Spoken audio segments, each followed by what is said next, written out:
Isang magandang araw po sa inyo pong lahat. At salamat po short study po muli tayo sa salita ng Diyos. At thank you po, narito po tayo sa Matthew chapter 1 at basa po tayo ng ilang mga talata po. At alam niyo po, napakaganda po na simulan po muli natin ang pag-aaral mula po sa unang storyo po na nagbukas po sa New Testament. Alam niyo po, ang New Testament po, bago siya ay 400 years ang nagkaroon ng silent years. Ano po? And those silent years ay, biri mo, ang Panginoon po ay, kumbaga nga, ang Bible po ay hindi nag-record ng kahit ano. This was the first time, no? At salamat, ipinakilala rito na ipinanganak ang Panginoong Jesus, ano po, at yung mga saling lahi, nandyan, dahilan kung paraan at paraan ng Diyos para tagang maligtas ang tao. Kaya po, alam nyo, isang malaking blessing po ito na maaring siguro iisipin natin pwedeng kinalimutan na tayo ng Diyos, pero behind, may inihahanda pa pala siya, no? At behind, talagang tumutupad siya sa kanyang pangako.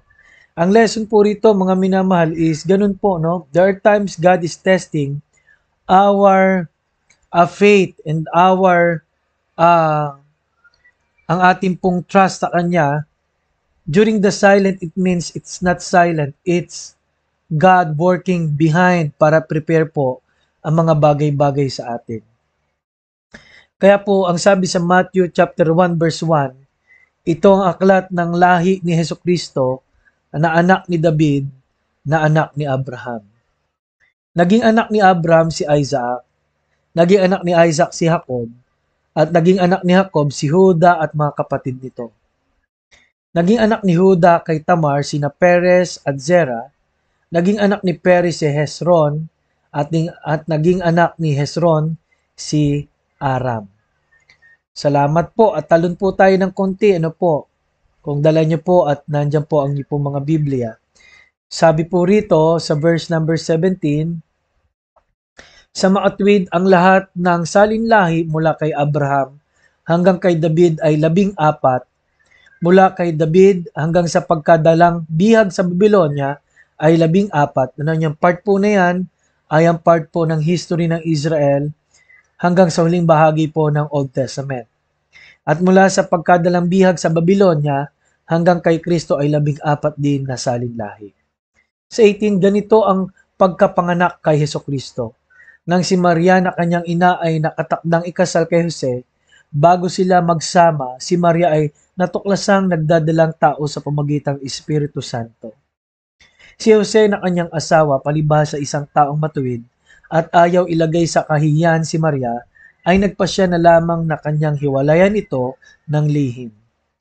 Ngunit samantalang pinag-iisipan niya ito, ang isang anghel ng Panginoon ay nagpakita sa kanya sa pamagitan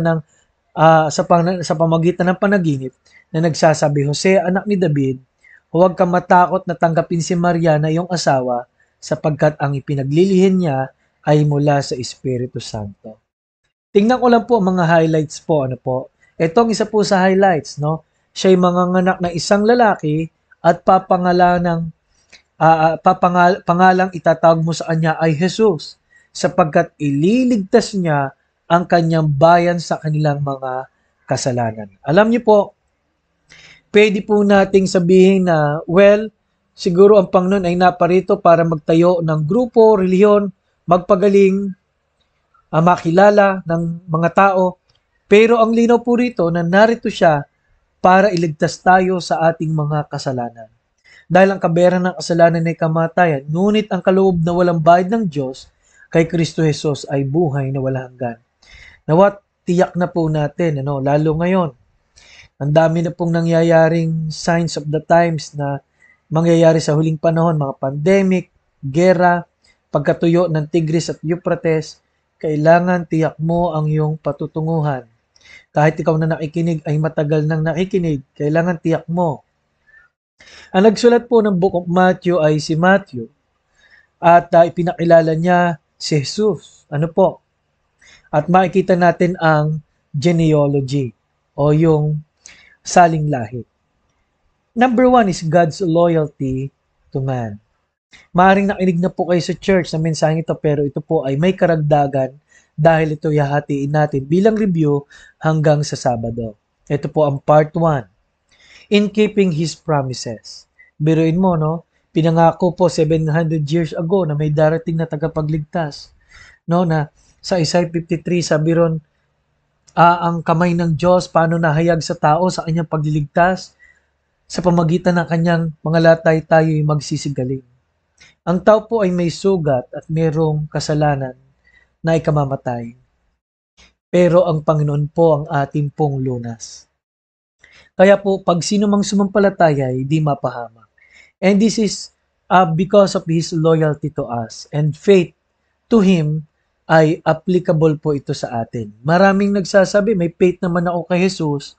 Kung ang pananampalataya po ay katulad ng pagkain, kung hindi mo isusubo, hindi mo tatanggapin yung regalo, hindi mapapasayo. Kahit alam mo yung fact na merong regalo. Kaya salamat po. 8,000 promises in the Bible at lahat po yan ay tinupad ng Diyos at tinutupad ng Panginoon. Letter B, dito po tayo magtatapos sa unang bahagi, in the genealogy. Alam niyo po ba na si David ay lolo ng Panginoon? Si Rahab at si Ruth. Sino ba si Rahab? Isang Moabitang babae, hindi Israelita. Pero dahil sa katapatan niya kay Naomi at sa Panginoon, naging asawa niya si Boaz, pinagpala siya at naging lolo siya o lola siya ng Panginoong Hesukristo. Si Ruth pala yung sinasabi ko, lola ng Panginoon. Si Rahab ay yung dun po sa Jericho, no? Na siya po ay pinangakuan na pag nagtali ng telang pula, siya hindi mapapahamak doon sa pagsakop na gagawin ng Israel. At siya po rin isa sa mga lola ng Panginoon, no? Naligtas siya, symbolizing yung red na telang yun ay ang gawa ng Panginoon sa buhay ng tao sa krus. Mga minamahal, God's loyalty to change, ang katapatan ng Diyos, ay nagbunsad para ang mga taong ito'y mula harlot po, harlot. Hindi naman Israelita, ngunit nakakilala, binago ang buhay, kaya ganun din po tayo ngayon. Anumang uri ng buhay po natin, hindi lang tayo may pangako at may kaligtasan, mayroong panibagong buhay. Kaya ang Matthew chapter 1, ang pagsasalaysay nito'y pag-asa. Kaya ang tanong po sa atin ng mga nakikinig ngayon, kamusta po ang pag-asa na kay Kristo? Tapat po ang Panginoon, magtiwala lang tayo sa Kanya. God's loyalty to man, God's loyalty to change, and our faith established in loyalty. This is part 1, ng loyalty of God in Matthew chapter 1 and chapter 2. Maraming salamat po at kita-kita po ulit tayo sa susunod na pag-aaral.